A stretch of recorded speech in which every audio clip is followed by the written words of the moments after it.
Hi, Derek. Good morning, everybody. Thank you very much, Derek, for this introduction. Welcome, everybody, to our second event in this conversatory on racism. I am very glad you're all participating, and I'm even more glad today than not more, but to have Rodolfo Mendoza Denton joining us today. He's a social psychology professor at UC Berkeley, former associate dean of diversity and inclusion, director of the Greater Good Center with teaching awards, institutional excellence awards.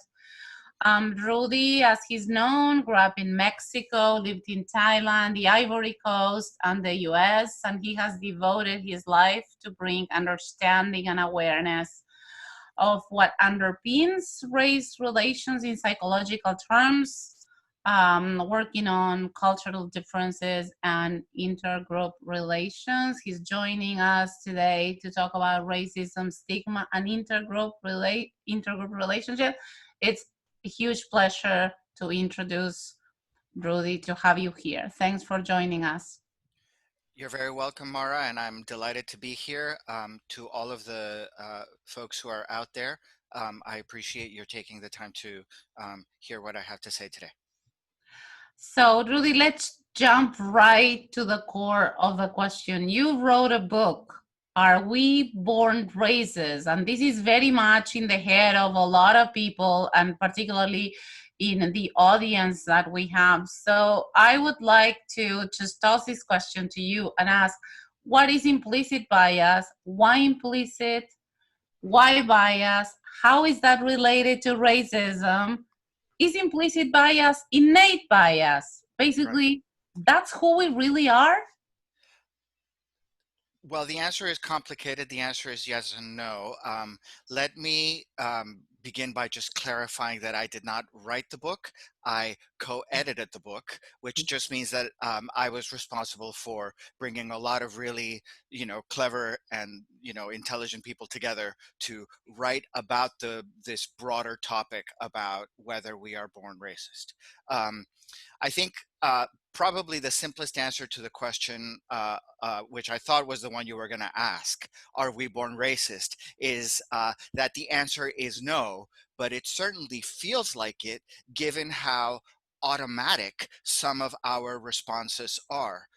When we see someone, and this very much depends on our experience and upbringing, which tells you a little bit about whether something is innate or not. But when we see someone from a different group, and that group is negatively stereotyped, oftentimes we have these automatic reactions, these thoughts, or these intense behavioral or emotional reactions to people.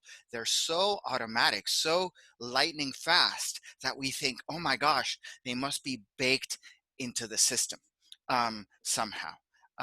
But I think that that's not the case. I think what that tells us, rather, is that the system, the biological system, is so well trained and so practiced and so quick at making connections that we perceive them as effortless and natural. So the analogy would be, Mara, to ask, are we born learning how to drive a car? For those of us who do know. We forget that it took so many of us such a long time to make it an automatic response. But by the time you drive a lot, hopefully by the time you get your license, you can listen to the radio, you can have a conversation, you can even hit the brakes when there is a serious emergency that requires a lightning fast response. That doesn't mean it's learned. Obviously, we're not born learning how to drive. But that automaticity, that's what I call it, the automaticity of behavior, the lightning quick reactions, the sort of underpinning of all of that unconscious mental life, that's what underpins our reactions, and it has everything to do with implicit bias. So, Rudy, I know you have an exercise for us that the staff, is going to do to illustrate, how these reactions just are. I don't want to say they're wired, because you just said they're not, but they are acquired and wired, if I may put it in those terms.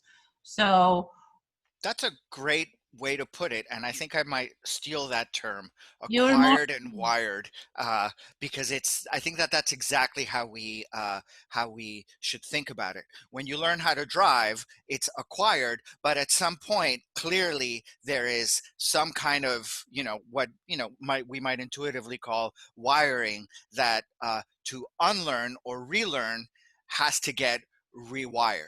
Um, which tells you again about the nature of the system, but we can't forget that the system is also flexible and amenable to different experiences. Otherwise, we would have never survived as a species. I do have an exercise, Mara, and I just want to clarify for our audience that the exercise works best when it's a group of people. So we've asked the staff, Derek, Carla, Herbert, to to join us in that exercise. But before we go into that exercise, Mara, let me explain a little bit of what I mean, or what we mean by this automaticity of mental life. Um, it's a concept that we call in social psychology social cognition, and automaticity. And the basic idea is that at every single moment of that we are operating in our world, our brains are making and responding to connections that become activated, almost like a little switchboard um, that that that turns on and off depending on what's out there, the stimuli that are out there in the world. So, for example, let's say that I am, here in my house and I see a puppy walking by. I happen to have a puppy, so if you hear a puppy, you'll know what that's going on. I have two dogs, but one of them is a puppy. But I see puppy, and certain things pop into my head. Puppy, barking, pee, you know, any other, dog food, et cetera, et cetera.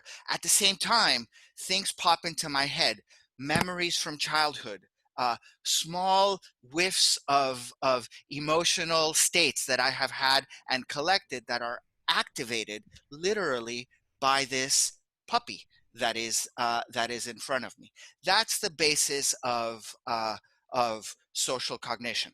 Let's say that I have that I see the or that I hear the word house. What's the first thing I think of? And you might often think that it's often psychiatrists are often portrayed as this is how they test people's associations. House, I think brick, I think red. Um, if I say beach, I think swimsuit, I think water, but I don't think snow.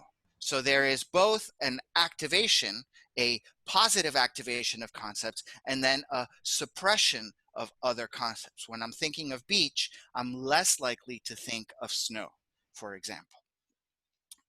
That's the basis of how we operate in our day-to-day life, and the basis for the exercise that I want to share with you now.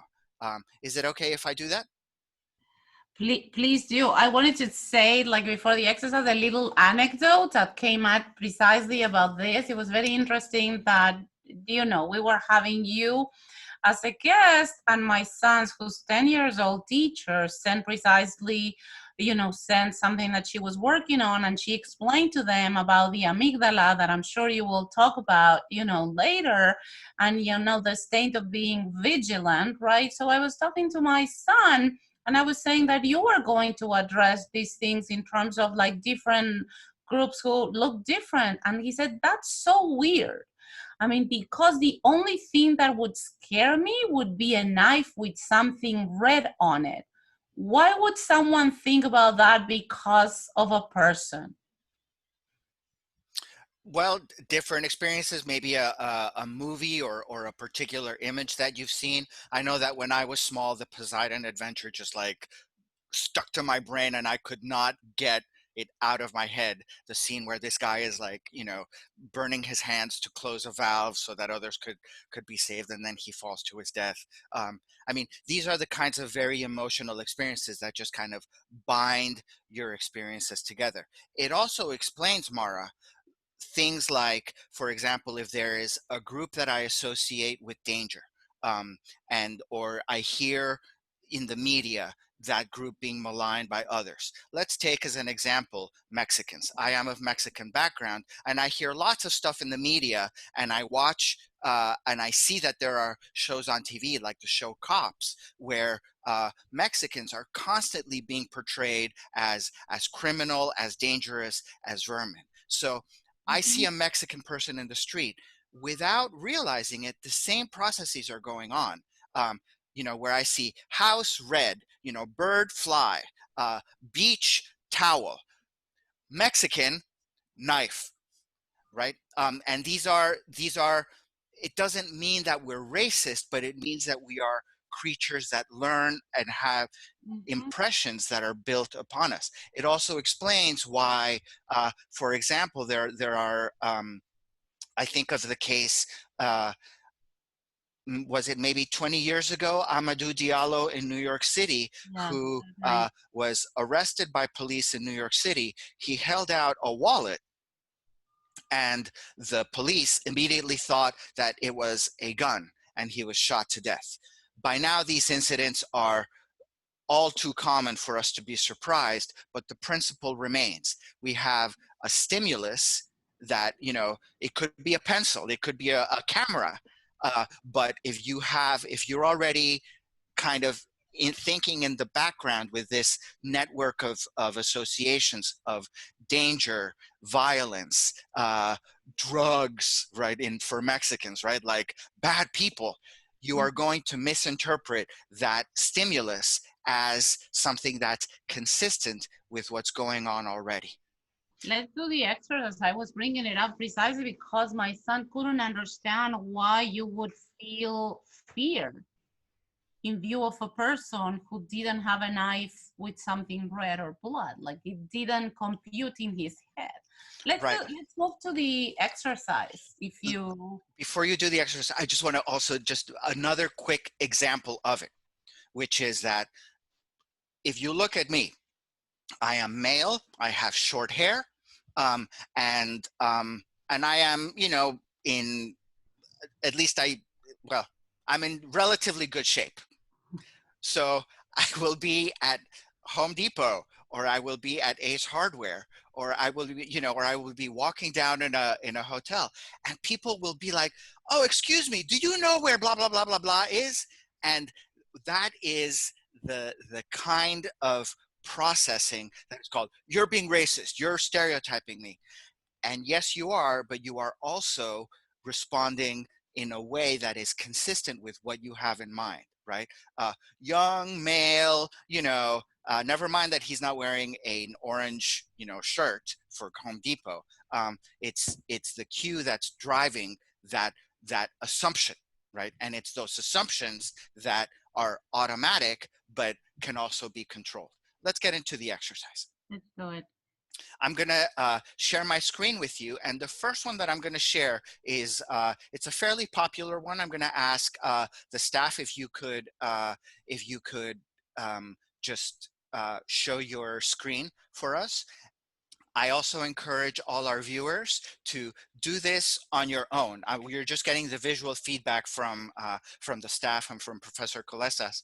But if you do it as well, I think it'll be a nice participatory activity. Let's see if this works. I'm going to share my screen. Okay, so I'm assuming that you can see my screen. You should see a white screen that says Stroop Task. Am I correct? Yes. Derek, Carla, Herbert, the staff, I'm going to ask you to unmute yourselves, because this one is actually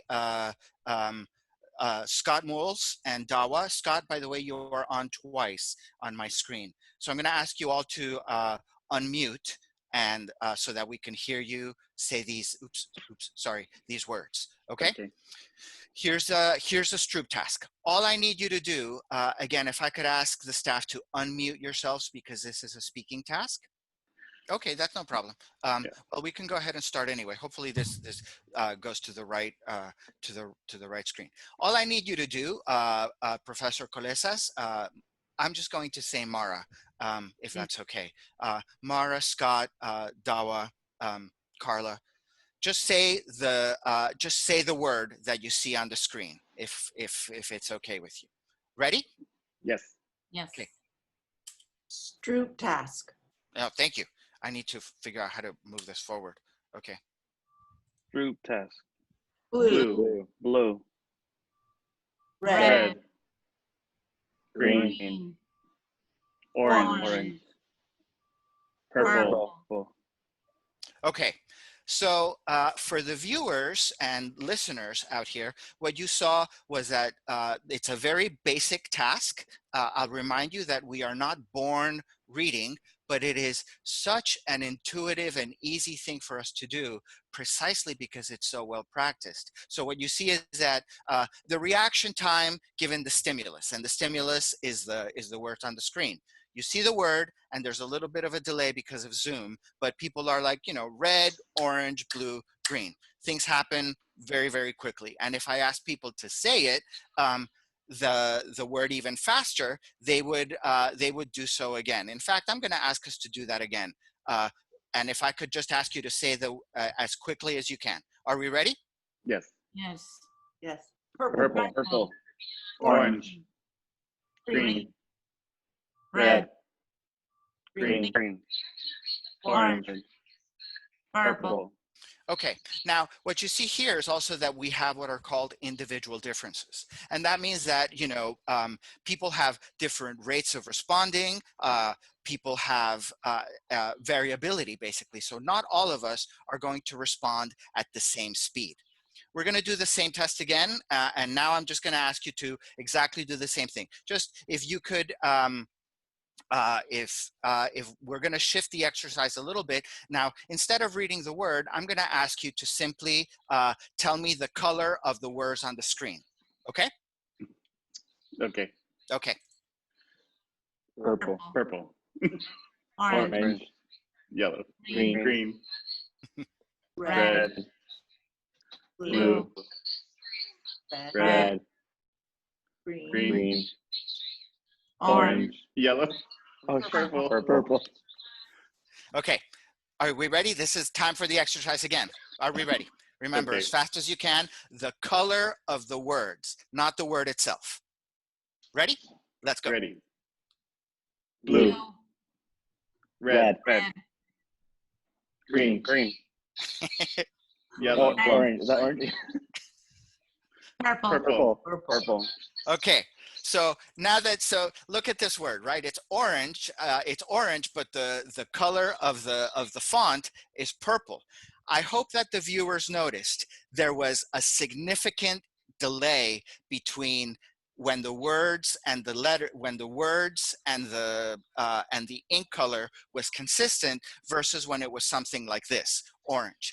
Now, what that's telling you is that there is interference, that it's such a simple task. You read you simply tell me what color is on the screen, but people cannot stop themselves from processing the words on the screens themselves, right? And that's an example right there of those implicit processes going on. We have another activity here for the staff and for Mara, but I think that tells us that that shows us how much inner work is going on, even though we have a specific task. So that, for example, when you have a jury and the jury says, please ignore everything but the evidence, it's a little bit like trying to tell people, don't read the words on the screen. We automatically do it.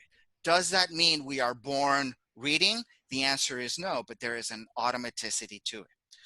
Let's move on to the implicit bias activity. Just so that, go ahead, Mara. I feel a little bit like woman, man, TV, camera here. Exactly. And I was actually funny. I'm glad we're not presidents, right? Well, absolutely. And it makes me wonder, I've actually wondered whether how much, whether that sequence was actually real, because if you notice, the first three are closely associated. Man, was it man, woman, person, or person, man, woman? I think it was person, man, woman. First. And Yes, then woman. what's the next thing that pops into mind? Cameras, TV, Yeah. So so it was just funny that way, that to me there were two very clear groups of associations going on there with President Trump. What we have is this activity for implicit bias. You've heard the word implicit bias. It kind of rose to prominence in the 2016 election when the topic was actually brought up in the debates between Donald Trump and Hillary Clinton. And that's an interesting conversation in and of itself, but I think it's left many people with this idea of what is implicit bias. And implicit bias just means that there are these associations that we have, things that we are processing in ways that are implicit. In other words, below consciousness. And it's not, when I say below consciousness or subconscious, I'm not talking about any kind of Freudian, deep-seated, like fires in the id versus the ego thing. I'm simply talking about the associations that are made and that help us survive. I talk too much. That's part of what professors are taught to do. Okay, I'm going to ask I see Derek's screen. I'm going to ask now if the staff could undo their darkened screen, basically turn on your cameras. And I'm going to ask you to raise your right hand and your left hand. Thank you, Derek. I hope that other people can do it. Mara, can I ask you to do that as well? I'm doing it. Thank you. It's just that I can't see you. Oh, there we go. Okay, I see Carla, Alfredo, Herbert, and Mara. Okay, so can I just ask you to just close your left hand? I'm sorry, that was my right. Left. Just open and close your left hand, open and close your right hand. Okay? And I encourage the people at home, although everybody's at home, I encourage our viewers to do the same. So what I'm going to do now is I'm just going to give you some words. Some of them are going to be flowers. Some of them are going to be bugs. Some of them are going to be positive. Some of them are going to be negative. So for example, if I say the word carnation, what would you do? That's right. I see Carla, and although in my screen, people are doing this with a different hand. So if you see a flower, you take your left hand and you squeeze your left hand for a flower, for a flower, right? If I say praying mantis, what would you do? A praying mantis is a bug. It's one of these things that go, that have the like long legs, and they eat, I think they're partners or they're young or something. Anyway, so bug, right? Your right hand. If I say puppies, you would do your left hand. If I say coronavirus, you might say negative, right? Although there are individual differences. Somebody might have had a very, very traumatic experience with puppies, and then they would say negative. So I'm going to choose things that for most of us are classified as flowers, bugs, positive and negative. Then you have people like Mara who might not know a lot about bugs, right? Okay, so we're going to go. Are we ready? Yes. Okay, here we go. No. Rose. Okay, I need you to do it a little faster, Mara. Okay, rose. Sunshine. Disease. Tulip. Spider. War. Okay, Alfredo, I need you to do it a little faster. Carnation. Pain. Lily. Joy. Viewers, please do this at home too. Cockroach. Moth. I know that one. Puppies. Mosquito. Death. Love. Okay. Mara, how was that exercise? Did you feel comfortable doing it? Sure. Okay. Carla, how was your experience with that? Pretty easy, right? We're able to do these tasks, and there's 4 categories, and we group them into groups of 2, no problem. Okay. Now here's part 2 of the exercise. Okay. Now check this out. Left hand, flowers, same thing. Right hand, bugs. But now if I say puppies, you put it on your right hand. Okay. And if I say death, you put it in your left hand. So let's just try. Okay. Herbert, your hands, please. Okay. So if I say sunshine, it would be The right one, right? your right hand. Okay. If I say coronavirus, it would be your left hand. If I say cockroach, it would be The left. right hand. Can it be both? No.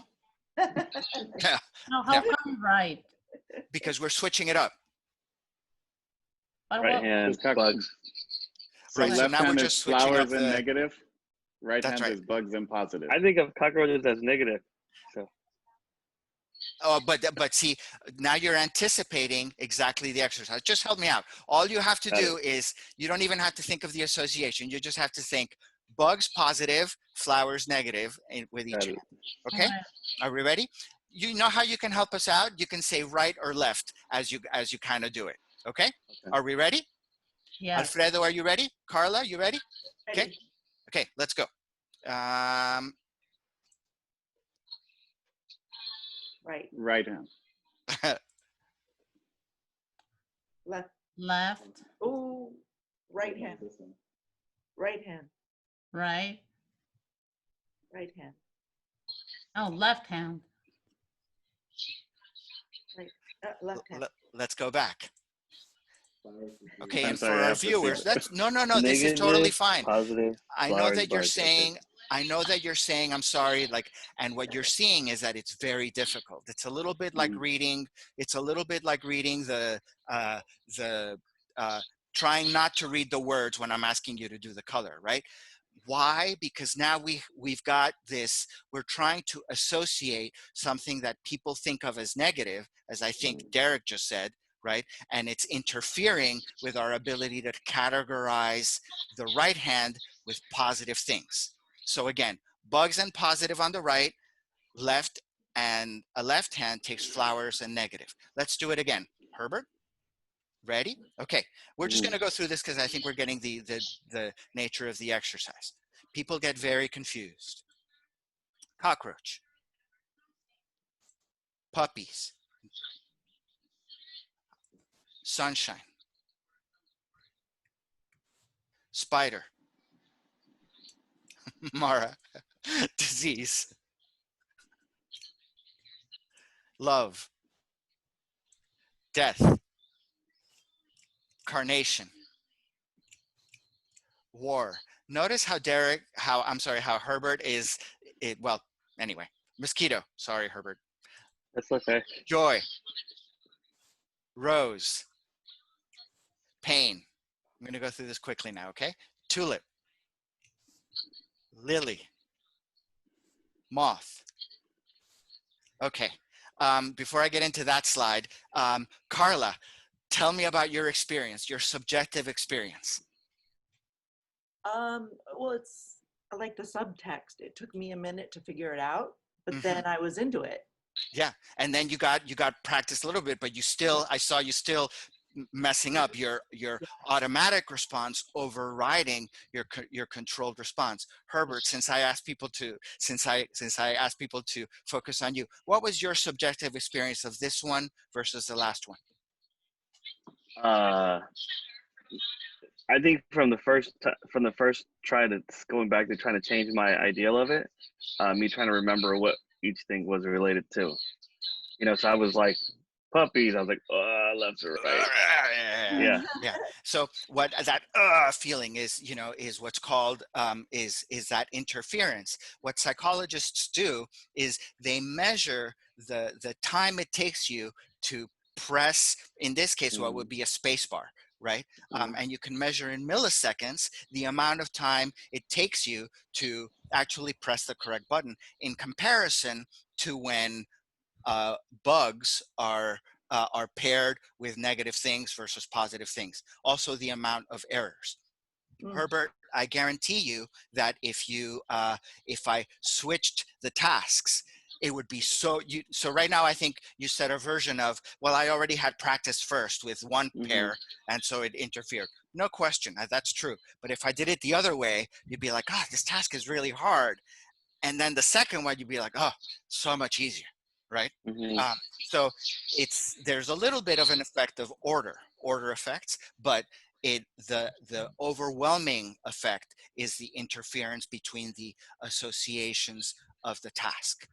So that's implicit association. In other words, how strong the degree of association is between a concept, in this case, flowers and bugs, and positive and negative emotion, positive and negative associations. Now check this out, this is a test that that psychologists have developed for doctors, right? Where you have to, and what you see here is that you have Black patient with concepts like coronavirus, white patient with concepts like puppies, right? Versus white patient, right? And you see here that it's or Black patient with bad and good, and it's the same thing. People see a face or pictures of a white or a Black face or a good or a bad concept. And again, for them, it measures their reaction time. And this has strong implications for healthcare, which, Mara, we can talk about. Dear staff, thank you for your help with this. I'm going to ask Mara to continue the conversation for us. This concludes my my screen sharing for now.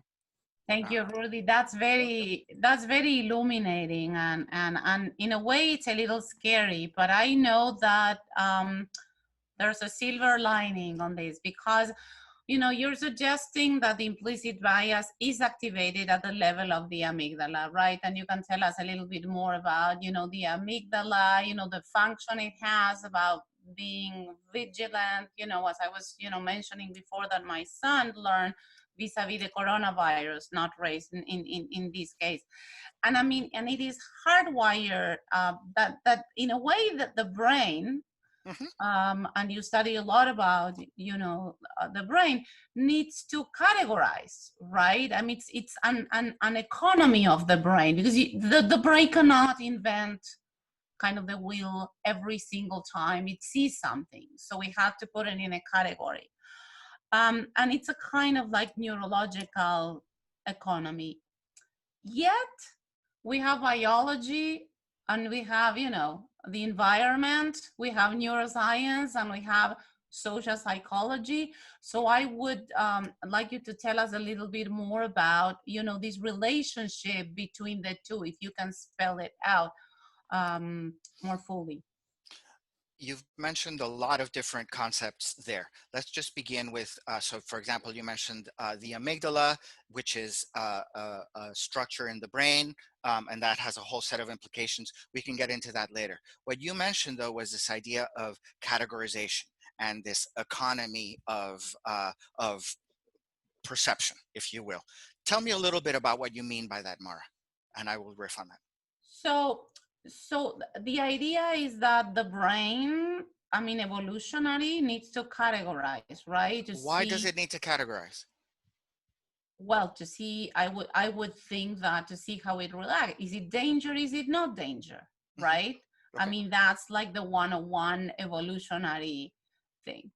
So it is an economy. Now, I see it particularly in this society when I was a foreigner, like the set of categories and the tools that the brain just takes out with the categories were not the tools that I had for those categories at all. Correct. I didn't even have those categories to begin with.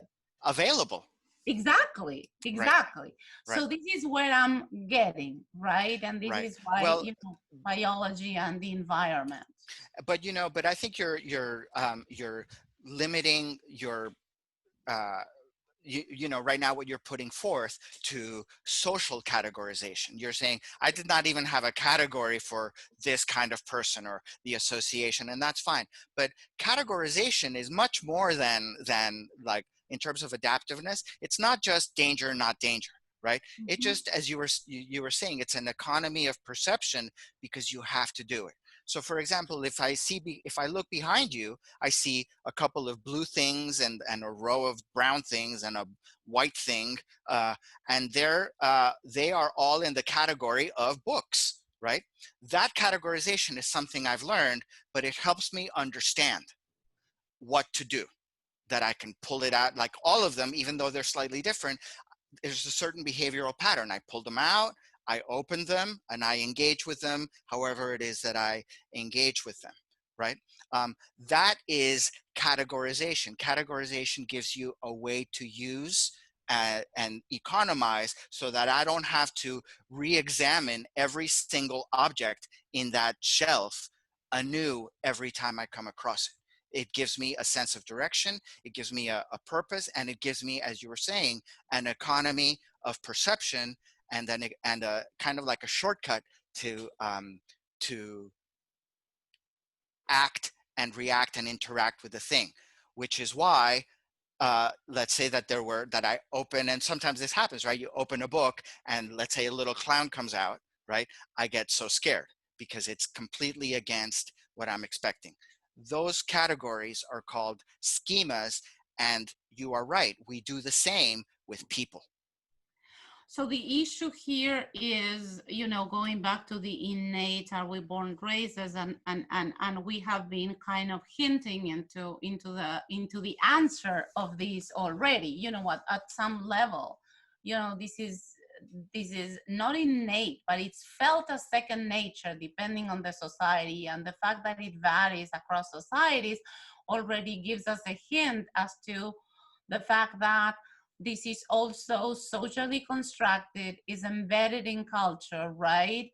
And there may be like a cognitive way of working on these, categories plus associations, because it's not only the categories, it's the schema plus the association, to be more inclusive, so to speak.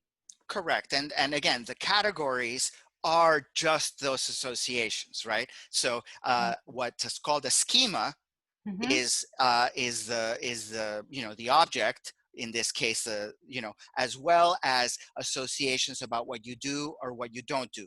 Danger, not danger. Mine, not mine. Friend, not friend, right? So now we're sort of getting into social categorization. Three types of schemas. There's object schemas, right? There's person schemas, which are essentially, people with glasses, let's say, right? Are like, there are certain associations that come up, including things like intelligence, including things like book nerdy, et cetera, et cetera, et cetera. These are automatic associations. They come into our schemas. Our social schemas, our person schemas, are learned. I see that Betsy Dar has a comment that says, I believe that infants under 1 year respond differently to faces of different races. The answer is that yes, they do. Although I don't think it's 1 year. Very quickly, by about 3 months, they are beginning to understand that there are different, they are sponges, right? Absolute sponges, and they begin to look differently at different times for different social cues, right? What's interesting is that those are mediated by social experience. So I have like a lot of set of questions, but I mean, maybe like a little detour just to map out a little bit the conceptual field. sometimes categories are tossed, and I'm not talking about the schemas that you're talking about, but one thing is implicit bias, but implicit bias is not the same as stigma, it's not the same as prejudice, it's not the same as discrimination, and they're different kind of persons involved with different social positions, let's put it that way. Would you please elaborate, or tell the audience about the differences of these concepts? So if you notice, if the viewers, and I see the questions, I'm trying, I'm doing multitasking here, which by the way puts you a little bit more at risk for stereotyping. If my attention is divided, I'll rely more on my schemas to then direct my attention and to economize my thought. Mara, your question was about, give me one second. Rudy, that to ease the cognitive overload that you have, we're going to address the Q&A. Just forget about the chat. I know, but people are, I know, but I find the question so interesting and so valuable. We'll do them at the end. I get it. I know. Okay. I know. It's just that in the context, sometimes it helps. It's a little bit like asking questions in class, et cetera, et cetera. Where was I? You were asking about this difference between, well, we have these categories, we have these schemas, but stereotypes and prejudice and discrimination are something else. Oh, I see Linda Marks saying that she doesn't see questions at all. That may be because I have host privileges, Linda. Anyway, I can see them. I think it's better, it might be better if you just focus on us for the moment. You too. Yeah, me too. Correct. Touche. Me too. Touche.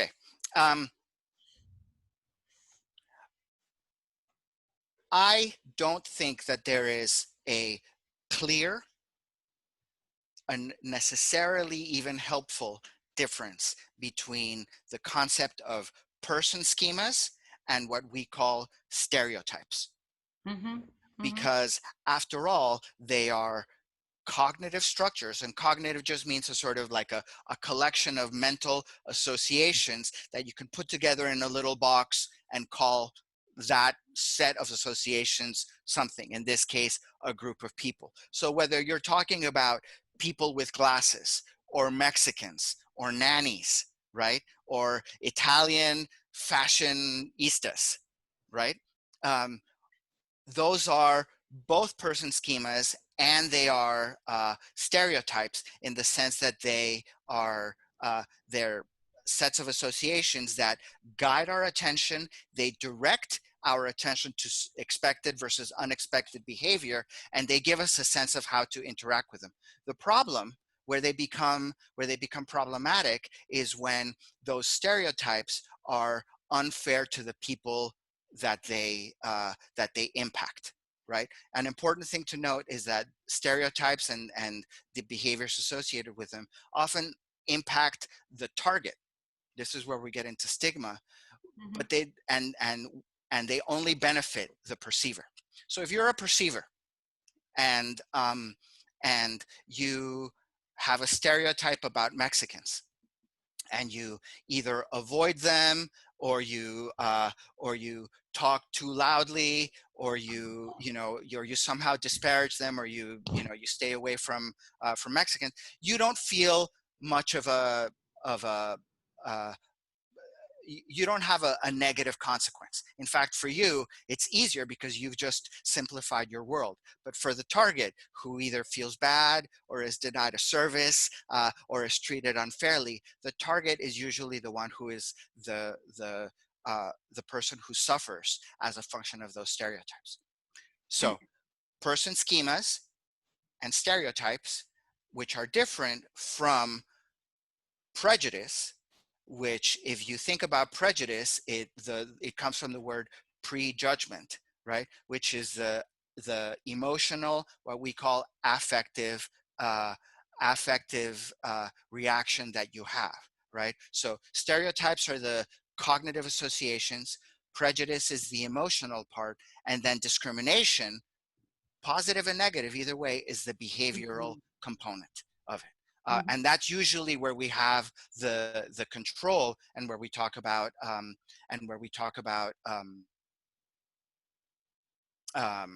our ability to control it, and it has to do with the amygdala and the structures in the brain.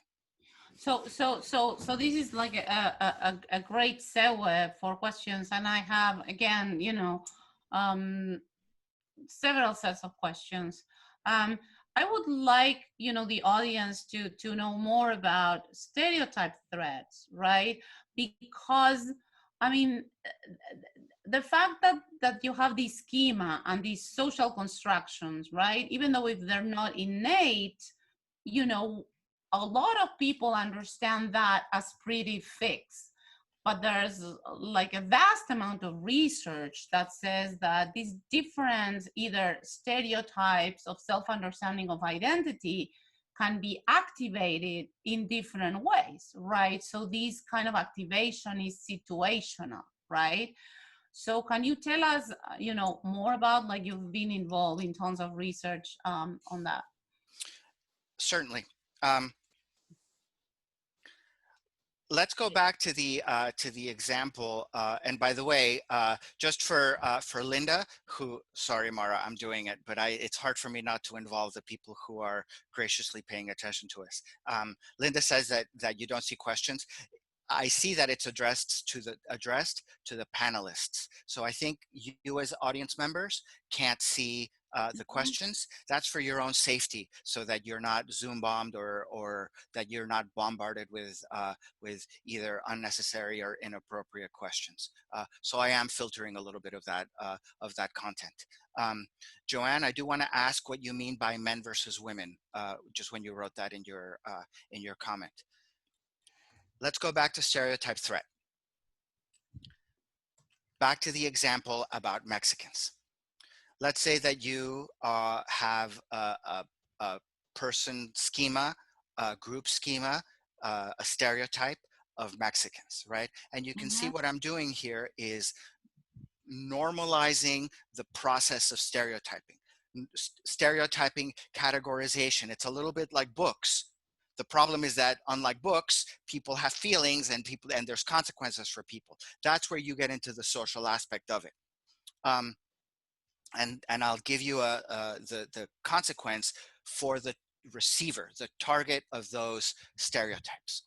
Let's say that I know that there are stereotypes about Mexican people. Let's not even go there. Let's go to something I've actually experienced, which is the stereotype of the fumbling, bumbling dad with the toddler, right? I don't know how many of you have seen The Incredibles, the movie, The Incredibles, where the Mr. Incredible, he's like your stereotypical like big guy. It's a great movie, but he's left alone with the kids, and the whole house is a disaster because both in movies 1 and 2, because he's left alone. So there's a strong stereotype in our society of men just simply not being able to take care of kids. It's a whole social construction, because that facilitates actually and undercuts women's role as sort of like the caretaker, right? So it's a construction of social power, but for the target, right? It means that I go to the park and this happened to me. I go to the park, my kid poops, and I have to change the diaper.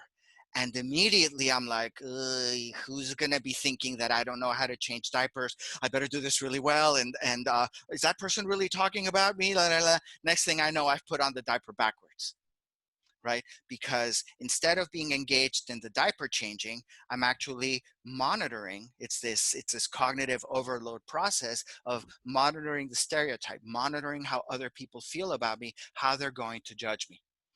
Diapers and being a male in a cis male in society already gives me certain privileges, so that I can shrug it off. But what if you're a Latino kid, a Black kid who is taking a cognitive test like an SAT, right? There's a stereotype about you about low intelligence. You're sitting there in the test, and that's going to affect you in much the same way, putting the diaper backwards. Let's imagine that you are a young girl who is taking an engineering test. You know, there's a stereotype about, oh, girls, math is hard. There was a Barbie doll, 1986, I believe. You pulled on her cord, and and she went, oh, math is hard, right? And it made it through all those levels of approval at the toy company, so that it actually made it out onto the shelves. And it happens over and over and over. People say, oh, just get over it. But the problem is that those stereotypes then affect people so that they end up in a self-fulfilling prophecy later. So you see, it's a really complicated process where it's the stereotypes and the stereotype threat, as you call it, Mara, but also they contribute to how society produces and reproduces these hierarchies. So I want, oh my God, we have so many questions, and I have so much I wanted to, address with you also, issues of structural racism and how the implicit bias relates to structural racism. But let's focus on this, because what you are saying, I mean, you and other social psychologists are saying, is that you can activate basically situationally. Of course, there are the stereotypes, and one line would be just to address at the level of culture, right, what these stereotypes are. But while we're doing that, right, which takes like a lot of institutional work, systemic work, while we do that, we can also operate at the level of situation. And this is here where like language and how you frame things, are crucial. Like, just a little plug, Norma Mendoza Denton this week is publishing a book about the language, in the Trump era, that basically, displays how language actually organizes the symbolic space, right, in which we operate, and enables certain things, and not others. So what would you say the language would be, particularly in schools, I'm thinking, and I know you do a lot of this work, in UC Berkeley, right? What would the language be to neutralize, to avoid the triggering of the stereotype threats? And how would you have it so, a language that would be conducive, to, how can I put it, to connect with the positive sides of the identity, to activate, to prime the positive sides of the identity? Wait. You just used the word prime. What does prime mean, Mara? Well, I knew you were going to say that, but you used the word cis male before, and you didn't explain it. Right. I knew you were going to catch me on that. So basically, yeah. So basically, like, the priming is that when you activate through language, like, certain parts of your identity, so it's ideas that you have fresh in your mind, that is going to be kind of the lens, so to speak, by which you see the immediate things that you have at hand. Is that? Yes, I think there's a little bit more, and it's not just through language. So prime, you have, imagine all of these light bulbs that are potentially like they're the little concepts, the little schemas, the little potential associations, and wires running between them. And we've established that your brain goes beep, beep, beep, beep, beep, beep, beep, beep, beep, constantly, right? Depending on the stimulus. When something is primed, it just means that there's a stimulus and it turns on a little light bulb and the set of associations with them. Mm-hmm. And those light bulbs stay on. They're mm-hmm. primed until that activation fades. Yes. And those can be chronically primed, in other words, chronically activated, like when a person is, let's say, agoraphobic, right? They're constantly primed with spiders and danger, et cetera, right? Or rejection sensitive, right? Where they're constantly primed with rejection. Quick example: I was watching a lecture the other day, and the person was talking about healthy choices, like what determines whether people make healthy choices in eating, right? And I went to a restaurant that night, and I was looking at the menu, and I was like, I think I'll have a salad tonight. And I put it down and I didn't think twice about it. And then later I was like, what? I never order salad. Right. And so that's the idea of priming, where that light bulb was on, and it's more likely to influence my behavior than a light bulb that is not primed at the moment. Mm-hmm. Let's talk about, and if you're a target of stereotypes, you yourself are primed by others' behavior about whether there's danger, whether there's trust. Mara, you're telling me don't pay attention to the comments, right? We'll get to those. But there is an intentionality to my doing this, because what I am doing is signaling an inclusivity, a level of respect towards the viewers and the participants, that, hey, at the very least, even if I'm messing up and all over the place, I see you, I hear you, you're visible to me. People often say, oh, the language doesn't matter, right? Why, we're all kind of these like snowflakes, right? But the point is that if you are giving off these signals, it's not just in the language, it's in the way you act, it's in the eye gaze that you keep, it's in small bits of behavior that you have. We're like kids, right? Like babies. We can sense when there is danger ahead, when there is when you cannot trust to fully put yourself into a situation. And in a learning situation, that really matters. So rather than sort of policing our language and policing our behavior, it's probably best to think about, and it sounds all Berkeley and what have you, but to approach social interactions with love, with goodwill and love. And I don't mean that in the like let's all go hug trees, right? But when there's that respect and when there's that sense of humanity, people do respond well.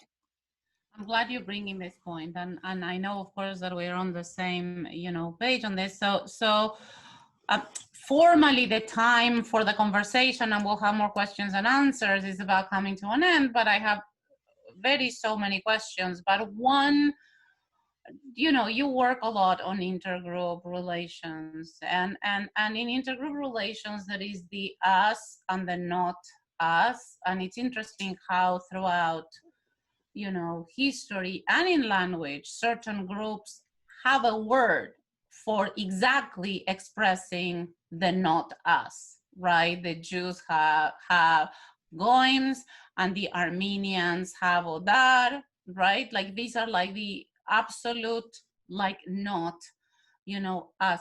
So given, the extensive research that you do, how are situations, right, besides these, embracing humanity and related to others, right, there are like very specific ways in which we can expand, right, the we, as I put it, like just to expand what we understand that our in group is. Could you say anything about that? Absolutely. Happy to talk about it. So I think we now have the sort of the cognitive basis to understand a little bit about how our brains work, stereotypes, prejudice. There's automatic processes and we can control them. That's part of what makes us human. And then there's the social categorizations and how it affects us, right? So we feel like we have this us versus them, right? We have our questions of, are we born racist? Because people seem to so automatically react to members of outgroups in these very deeply prejudiced ways. And you have examples all over the world, right? Even when you have, Catholics and Protestants in certain parts of the world where the cue is not even visual, right? There's something else that tells you whether someone is Catholic or Protestant. You have wars, et cetera, et cetera. There's, of course, the sociological explanations, and then there's the psychological explanations, us versus them. What happens when you have an us versus them categorization is that the categorization feeds onto itself, so that you elicit the behavior from other people, right? I hate you, and I show that to you, and therefore that person reacts negatively, and that confirms my stereotype that those people are awful. They have a stereotype of me as dangerous, and by my behavior, their stereotype is confirmed. So what you get is bifurcation, social bifurcation, and a lack of social connection with them. That's where intergroup relationships become so important. In a word, when you develop closer relationships, you have the opportunity, and this is by necessity, by the very definition of what a stereotype is, which is a generalization, you begin to have disconfirming evidence for those stereotypes. The pernicious thing about society is that because we are, because it's kind of us versus them all over, right? We don't have the opportunity even to break down those stereotypes. Because this goes back to the conversation, and we've talked about it, the conversation we had, last week about structural racism, like institutions locked in a certain way, that there's a lot of differentiation. So you have very little opportunity to actually, break this group. And you were referring to this very, I call it, centrifugal, right, dynamic. Like it happened to me when I got into this country. I got these reactions like, what did I do? For me, it was incomprehensible. So I see it. Would you tell us, just kind of to close, how you break these things, and how this is also situational, the Paul Klee versus the Kandinsky lab work, where they were like, do you like Klee, do you like Kandinsky, allocate the money, remember that? Yeah. Basically the researchers, they did a very simple experiment where they brought in and they randomly told people, ooh, I can tell from your questionnaires that you are a Kandinsky, lover, versus I can really tell that you are a Klee lover, right? So they convinced people on the basis, on randomly, that they were either this category or this category. Then they put them in a situation where they had to distribute money, and all they knew about other people was that they were Klee lovers or Kandinsky lovers, either like them or unlike them. What did they find? That they gave more money to the in-group versus the out-group. And it makes sense, because it's the only social information that you have in this vast, what else are you going to go on? You could distribute randomly, but so the explanation for that finding is that, ooh, we're wired to be racist. My explanation is, no. We are supremely socially attuned. You're telling me that you've developed this personality test that tells me whether I'm a Klee lover or a Kandinsky lover. There has to be some kind of social import to that categorization. Now you're telling me to distribute money among Kandinsky lovers or Klee lovers. Of course I'm going to use that information. You just gave it to me. Mm-hmm, mm-hmm. Right? So again, always, as we do these things, always think there's a tendency to say we have these this reductionist tendency towards biological explanations, but I think the deeper core is actually that we are such supremely social beings. We are just constantly attuned to what other people are thinking, what other people value, as a way of making sense of this world. Let me just end, Mara, and I know that we need to get to questions and answers, but the best way to at the individual level, structural institutional discrimination is so incredibly embedded into our society. And it takes a huge portion of the variance. It explains a lot of the differences. But I think that even if we tomorrow we're somehow magically to dismantle those structural barriers, you would still have all those cognitive barriers to get through. So the very least that we can do is to try to address those interpersonal barriers through friendships. And maybe one day you will get someone who is in a position to change policy, to change a structure, so that the structure can then change the individual attitude. So I see the structural and the interpersonal as working hand in hand. And I'm not much of the idea that it's, all one or all the other, or, why are we talking about the psychological when the structural racism is what really matters. Everything matters. Yeah, everything matters, and I'm glad you brought this point because we discussed it in the past. I mean, and I am a firm believer in that there's not the logic of the one at the time. It is not that you have to take care of the structures and then regard interrelation, but both at the same time. So that's a perfect way of ending. And we're going to open up the question. We didn't have the chance to talk about it, but I'm going to say it because I want to tell everyone that I'm going to call you Rudy as well. Rudy is moving to literature now. He's writing a novel. He's writing a novel in which he's not explaining kind of like academically about all these things, but like all these perceptions are woven into the novel, and it's called A Different Skin. So be attuned for now. So be attuned to that. So we're going to open up, like Rudy, I have so many more questions about. So do I. Yeah.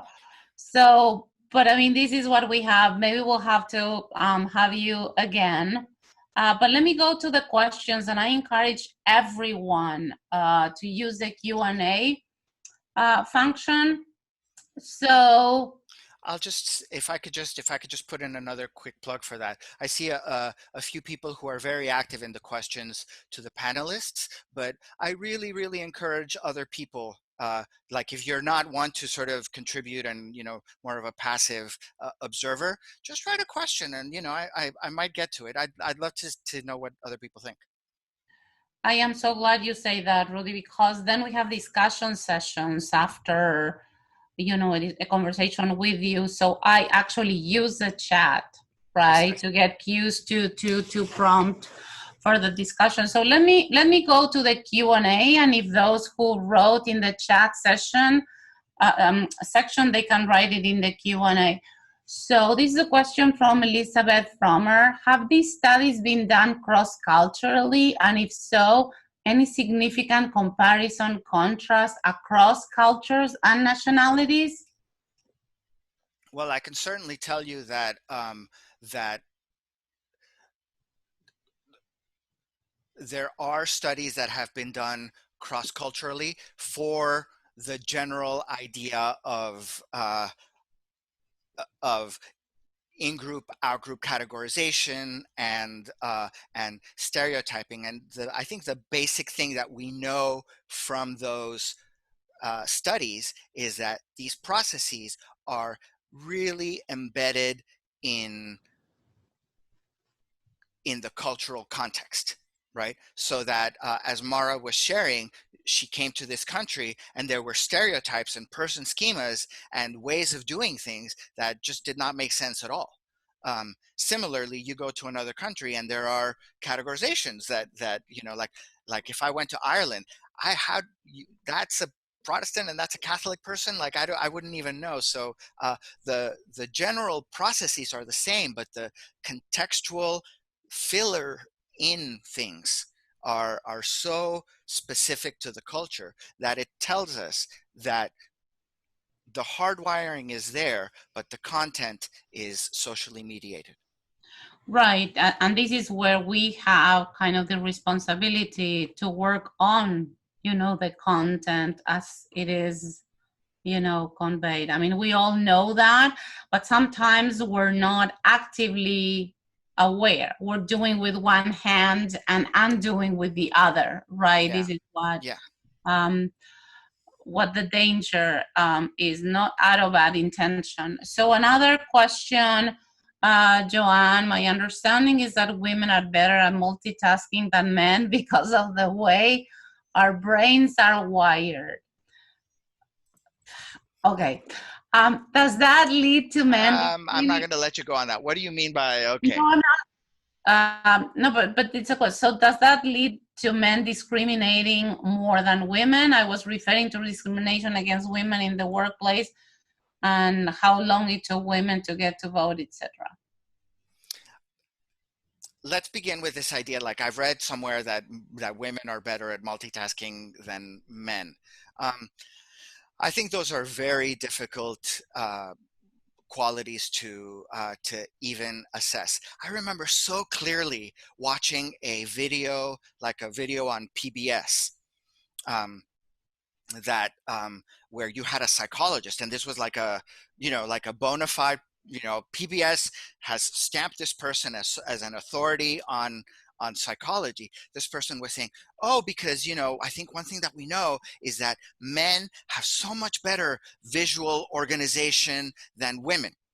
That's why men are able to pack the trunk of the car so much more efficiently than women. I really like it's, and what, and it's a very clear to me social explanation, right? That from a young age, people are motivated and and pushed towards certain abilities versus not, right? My guess is that division of attention is very, very context specific, and with practice, of course there are limits and there's individual differences, but pretty much anyone can get better. I'm not so sure why, like, that there would be a good reason for there to be sex differences in the ability to multitask. And you could say, oh, well, evolutionary women had to take care of the kids as well as pick the corn and what have you. But men had to, hunt the deer and make sure that there wasn't, a cheetah chasing you, and et cetera, et cetera, et cetera. So I don't know, I'm not a big fan of evolutionary explanations, which I feel can be crafted to kind of suit your pre-existing schemas. Right. Anyway. But I think the broader point from that panelist, from the viewer, about whether the stereotypes then feed into the social dominance of certain groups, and the keeping down and lifting up of groups is definitely there. So if you have a stereotype that, oh, women are better at multitasking, so you belong as the secretary, right? That is a clear use of a stereotype when there's a very clear alternative explanation. I do see. Can I just add one thing? No, go ahead. I do want to add one thing, which is that there's a commenter saying that there's a book called Stereotype Threats by Claude Steele.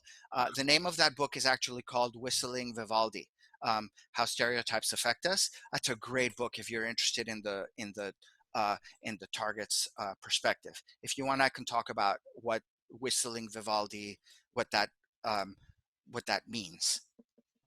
Yes, thank you for bringing that up. Like, I want to say that Rudy has worked closely also with Claude Steele, the author of the book. This goes back, and I think that this is a very important point about the innate that people assume. And I mean, the message that we know, at least intellectually or analytically, but we have to make it operational in our lives and in the way we see others, is that, I mean, we are in a way muscles that we train in one way or another, and we do some atrophies to some part of ourselves, if I may put it this way, if the analogy is valid, and we develop certain things. So women maybe develop multitasking. I certainly did, but I'm not going to say Well, I say that sometimes, like men cannot cross the street and chew gum at the same time. I mean, I'm guilty of saying that, but I'm not saying that as a professor, as an academic, right? But I mean, but these things that are said just commonly feed into the understanding that we have on one another. So we should be, vigilant, turn up like the cognitive side of ourselves. To See, look at I mean, exactly. That's why I don't chew gum, good. because I don't want to die. So let me I'm ask. kidding. Let me give you another example of that, right? Which is that if you have a stereotype about or some kind of notion, and some scientist has said women are better at multitasking than men. You want to see? Go ahead, Rudy. Try to chew gum and cross the street now, right?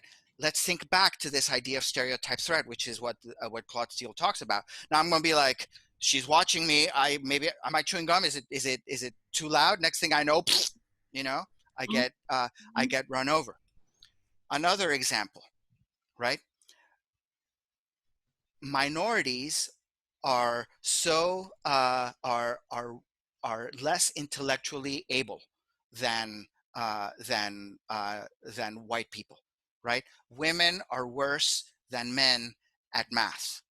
How do you know? Well, the testing shows it, right? And that's a very clear that's a very clear narrative that exists out there, but that's a very clear example how the testing is responsive to all those social pressures, structural pressures, institutional pressures, stereotype threat pressures, such psychological pressures that then depress these scores.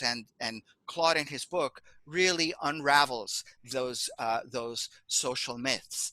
There's a comment from a viewer saying it's very humans are all quite similar, and it is true. It doesn't mean that there may not be or that there aren't differences in innate ability between people, right? I can't deny that that, for example,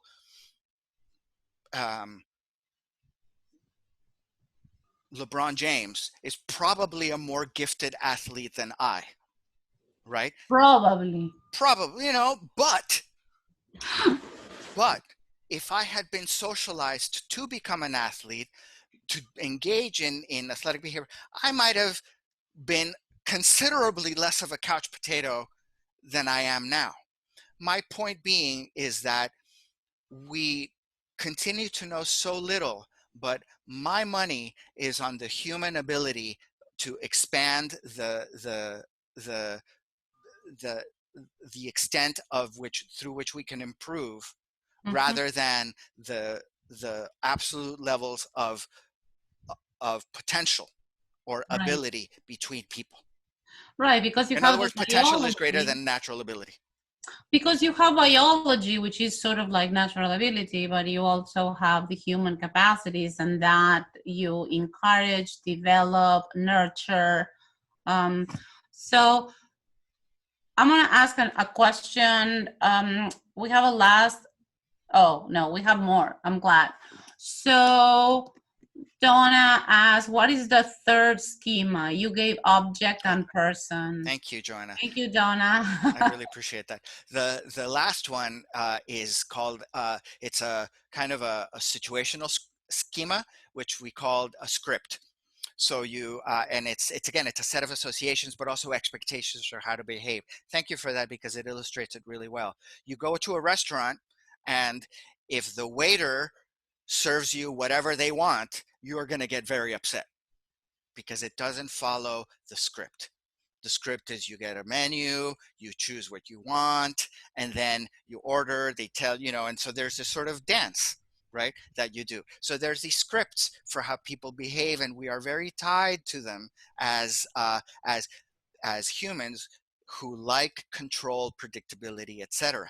And that's also a great illustration that what we think is natural is not just natural.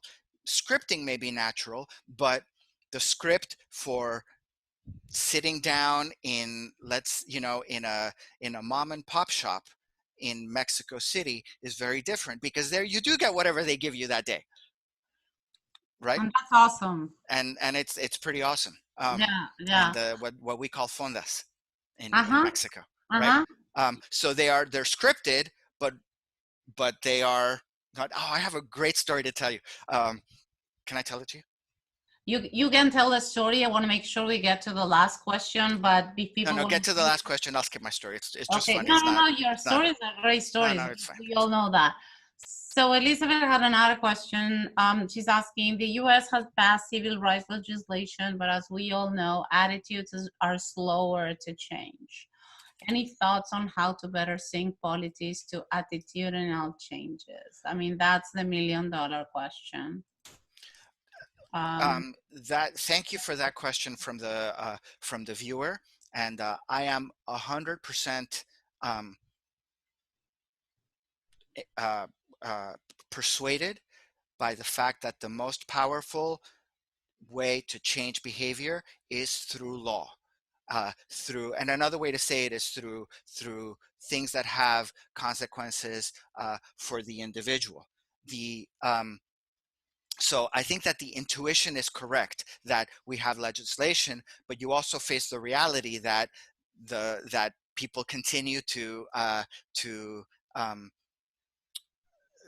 engage in ways that are not respectful of that legislation. We need to give it time.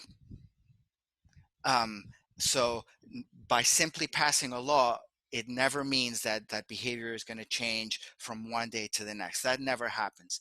Behavioral change at the level of societies takes a long time. At the micro level, training my puppy to pee on the mat as opposed to the floor takes a long time, right? Imagine if it's that complicated for one small behavior that's limited in its scope and its breadth. Imagine a whole set of behaviors that are then have to be multiplied by society and at the level of a society, and then you can't even really control it at the individual level. I think the best we can do is be participants in the correct side of history. Yeah, I mean, and actually, behavior has changed in terms of, for example, interracial marriage, and it took a long time, but now we see it. I'm only concerned in this issue of giving it time and attitudinal changes, and maybe because I am a foreigner, is that following up on Elizabeth's question, is that I feel that sometimes certain kind of language rules and scripts, just thank you very much for that, for priming me into, that there are certain scripts that are so, I'm going to say that scripted, that do not allow you to actually break that pattern of unconducive intergroup relations. I mean, maybe you want to say something about that. Well, it feeds like the we've already talked a little bit about the feedback loop that occurs as a function of the stereotypes that then lead to the social polarization that then feed the stereotypes themselves about X or Y group. One thing that is true is that in intergroup relations, when you have two groups, in groups and out groups as we call them, both groups overestimate the amount of hostility that they feel towards each other. Both groups underestimate the amount of interest that each group has for each other. And there's all kinds of misrepresentation of social cues. Things take time, and the best way to do it is through social relationships. I have a comment here that says. I have a question as well that someone is asking. I'll just mention here that says will will teaching of the scientific and social aspects we're discussing be allowed or recognized in school? How many parents will have insight? The problem is that even if you have the and this gets to the other point, even if you have the institutional structures all set up, the way that prejudice is expressed is at this kind of ambiguous level where it's not really unlawful, but it's not particularly helpful either. And so you can be the most progressively minded parent who goes on all these marches and and is and donates to the ACLU and what have you. Whether the ACLU that's a funny example, but and yet you might still be the kind of parent whose social network is not diverse by virtue of the fact that you live in a particular neighborhood. You're probably guilty, even as a progressive parent, of tensing up when you see a Mexican person walking down the street. And those cues are the ones that the kids pick up on. Those inconsistencies are the ones that the kids pick up on. So again, you've got to have the laws, but you've also got to have the attention to behavior at the individual level. Such a fantastically complicated problem. Yeah, I want to jump to a question that I missed at the very beginning because of how the screen was set up. But one of my questions was, I am glad you brought this up, and I'm glad about the question. I mean, about the complexity in human beings, that we're not either non-racist or fully racist. And part of your book is about the grays, right? So, and there are tensions your novel, the novel you're writing, there are like tons of tensions that we as human beings, are basically, we can hold like very, egalitarian beliefs at the core, like not as opposed, and at the same time be at risk of discriminating, right? Or like being strongly committed to, me as a woman, like let's say be a mathematician and at the same time like suffer from the stereotype threat. So these things are not kind of clear cut. I'm glad about the question. I want to ask a question that Maxine asked, and I'm sorry, Maxine, I missed it at the beginning because it went up into my screen of questions. It was off my screen. So she's asking, there is a lived experience that intercepts with bias. We're not without other levels of engagement or filter. Here was the question. I missed the question in there. So there is lived experience that intercepts this bias. We are not without other levels of engagement or filter. I think that this also goes to the complexities of what we are. Maxine, if you want to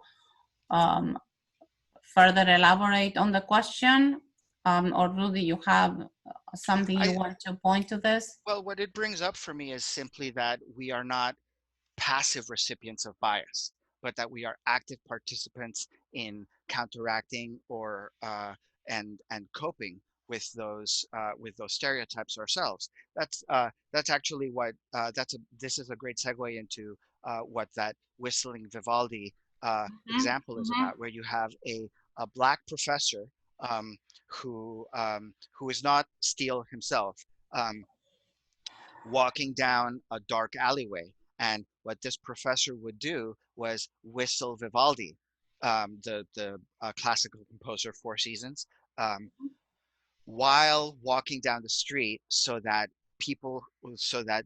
white people who would be coming to him would relax a little bit, because it was such a counter stereotypical thing. Now people get upset because, well, he shouldn't have to do that, it's the fault of the other people, right? But what you get is the lived experience, right? The person coping at a very personal level to counteract the negativity of the experience.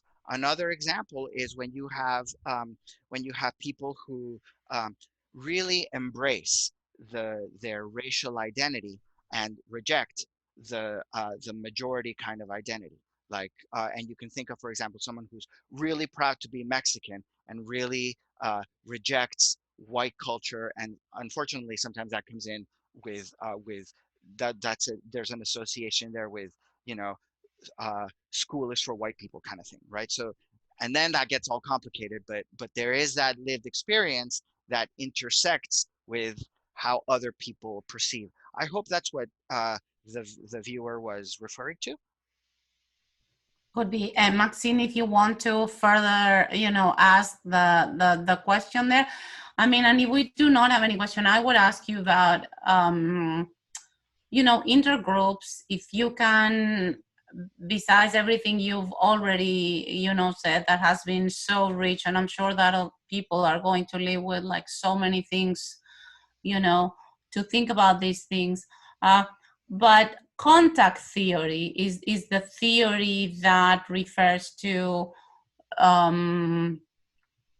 increasing not only the quantity but the quality of contact with people that are different from you, not only to expand the we, let's say, what you see as the intra and out group, but also to expand your own self. And we've talked about this because, you know, your wife is Turkish and you were telling me you're a little bit Turkish as well. So if you can just finish with these expanding towards the inside and towards the outside, I would be most thankful.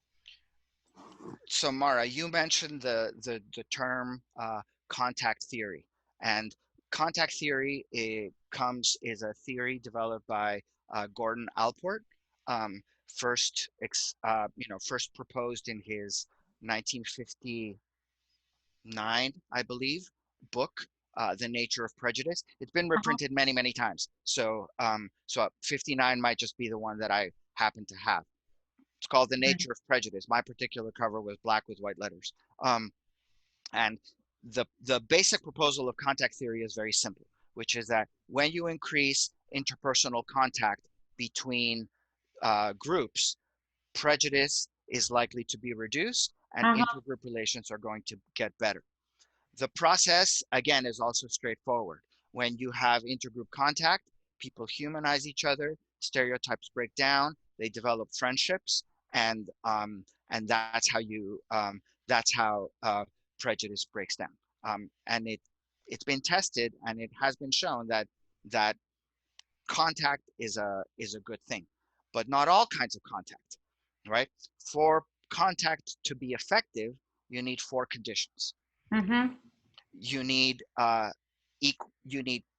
equal status, which is really important. So if you have people who are in contact, like, you know, the patrons and the waiters, right, or the hotel guests and the maids, you can have contact, but that's not going to improve much because there's not equal status. Equal status can be also achieved by in many different ways, psychologically, sociologically, and etc. Equal status, common goals. That's why, for example, in work settings, intergroup contact is really effective because you have a common goal to achieve a project, right? As well as equal status, assuming that you're a member of the same team. Cooperation, right? Where you have not just the common goal, but you cooperate in an activity. That gets people sort of thinking about each other. And then finally, super important, sanction. And what I mean by sanction is that the approval, the permission, the facilitation of authority figures. That's why, in my personal view, Trump's narratives are so destructive for intergroup relations, because it's the antithesis of sanction of authority. If anything, it's sanction towards hate. I think it's intentional, and I think it's self-serving, and I think it's morally wrong. But that's just me. Definitely. No, this is great. I mean, there are more questions. I don't know whether we can take 5 more minutes of your time, Rudy. May I abuse you? So I have 2 more questions. One, how to explain the relatively rapid change regarding LGBT groups, people. And the second one, studies seem to show that kids and millennials are much more integrated and less conscious of racial differences. Could this be an example of an attitudinal shift? That is, attitudinal changes will change with each new generation. Yeah. Let you know, and Those are great questions. Here we are getting into, you know, into a little bit of my personal observation as a social scientist. But that's great. That's why we have you here. So yeah. Take that for what it's worth. But I remember my generation was lauded as the most open-minded generation, you know, like ever. You know, like oh my God, you know, we're done. We love all people. We are so not racist, you know, et cetera, et cetera. And here we are, anointing the current generation with the very same qualities of you know, progressiveness, et cetera, et cetera. So I think that there is that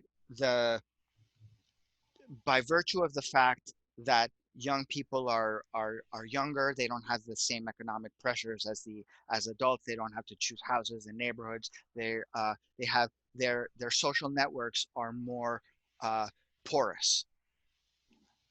As such, younger generations, I think, will always have greater opportunity to be more racially tolerant. But then they grow and they have to choose schools and neighborhoods and jobs which are structurally and institutionally segregated. So it has to. That said, I do think there is a trend towards greater understanding at the level of certain identities, but others are going to pop up because they always do. What is of our nature is us versus them. Who do I give my Kandinsky Klee money to, right? Even though it's socially mediated, I do think there's something there. The other thing is what accounts for the rise of LGBTQ plus groups. In my conversations with LGBTQ plus people, and I've spoken about this, you know, wow, like in the last, there's been so much progress all of a sudden. That person kind of laughed at me and said, you know, this has been a battle that's been going on since, you know, since long before it was on the national radar. That still leaves the question of what happened in the past 20 years that like it was like a balance was tipped, right? And all of a sudden it was a little bit like smoking, right? Where attitudes were slowly changing, and then it felt like all of a sudden things shifted. I don't know, but the best I can do is refer you to Malcolm Gladwell's book, The Tipping Point. And I think that there's something there where certain, you know, the right people are in, you know, basically the stars align, and then you reach very rapid change. I worry that principle applies to climate change, but that's another story. Yeah, no, that's great.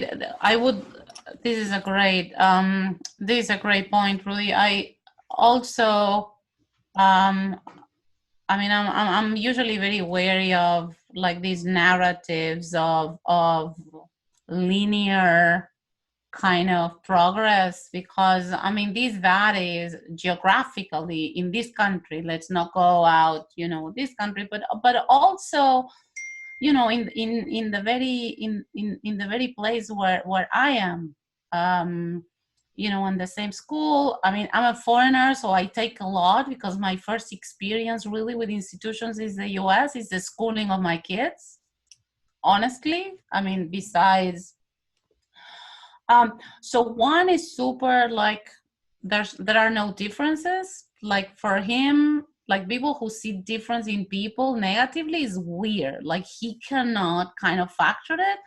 He talks about, you know, friends as, oh, so-and-so is gender fluid. I'm like, what? It's like a dinner table. On the other hand, I mean, I prepared something. I mean, so my daughter went to school, you know, she was 4, she has this drawing. the family. I don't know whether I showed it to you already, but like the typical kind of drawing of the family she was 4. And I had it on my study on the wall. Time passes, a year, she enters kindergarten. And all of a sudden I turn around and I see that she modified the drawing. And I'm going to show you. Who can share? All panelists? I don't know whether I can share screen. Oh yeah. Do you see the drawing? Yeah. She painted my face black. So I go to her and I'm like, Lina, what's her name? Lina, what happened? I mean, you have to understand that she's all colors like me. Like she does not, black is something that doesn't compute. And she tells me, because you speak Spanish. I'm like, you also speak Spanish.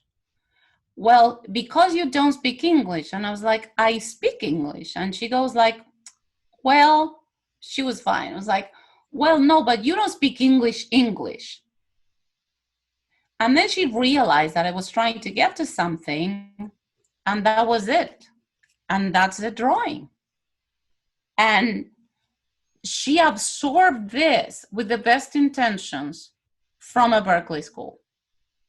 So it's uneven in the way of the, let's say, of the ones who issues kind of the messages that are inclusive, and the way that people, perceive as well. Anyways, I didn't mean to use her. This illuminates issues of wider importance. It's not about, her in particular. Any thoughts on this to conclude, Rudy? There's an article that I'm reminded of in the journal Science, recently published, where they asked boys and girls about Lena's age at the time. They said, oh my gosh, we need people who are going to help us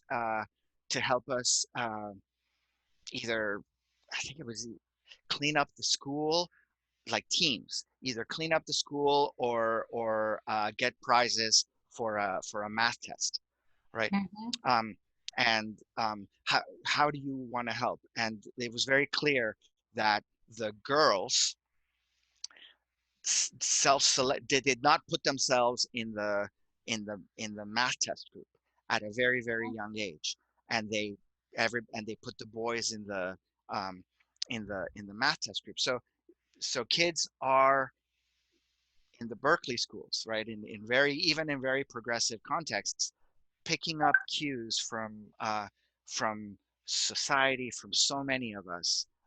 We've got a long road ahead. I do have a question saying, could you say something about the necessary time it takes to build trust between us? Well, I was gonna answer that one right now. Okay, go ahead. I'm glad to finish up with that question. I'm glad. Go ahead and. No. You just because. What's your answer? Because I don't know how long it takes, but we need to start now. And it's the common goals, the equal status, and just, I think that at a certain level, it is this leap of faith in humanity, and once you open, other people open. I mean, that's my experience, at least. I mean, I don't want to make it into my feely-willy, new agey kind of thing, but I mean, if I can draw something from general, empirical generalization, that's what it takes. You trust people, people are going to trust you. If you just come with an open attitude, I mean, not silly, not careless, but open, right? Yeah, not careless, but silly is okay. I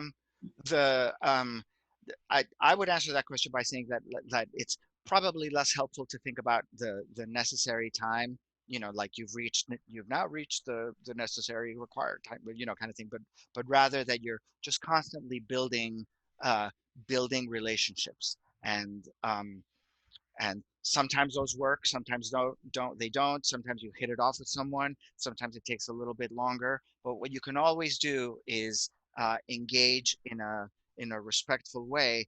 And one quick strategy is that self-disclosure often helps. So that if you know, by Mara sharing a little bit about her family, her this potentially vulnerable aspect of herself, by my sharing stories about my Mexican background, not just background but who I am, my nationality, that inspires trust, and it's less of an issue of like, when have I reached the level to sort of like, hey, here's an open invitation for you, come on in. That's wonderful, Rudy. Thank you so very much. I thank you everyone for participating, for the questions, and I'm going to invite you all. Derek is gonna send out, I don't know how, we've already done it. So in the link that everybody can use to register, you can register for Mara will be doing in-depth discussions, 2 groups with 25 people in each group. Thank you both so much. Rudy, I'm already getting messages about why you're not teaching with us at the Fromm Institute. So I'll address that offline with you later. Thank you both so much. This was a great conversation and I really appreciate it. Take care. Thank you to Thank all you everyone the staff for joining us. Yeah, for making this possible. Thank you, Rudy. Thank you, Derek. Thank you, everybody. Have a great day, everyone. Thank you. Thanks for the invitation. Bye.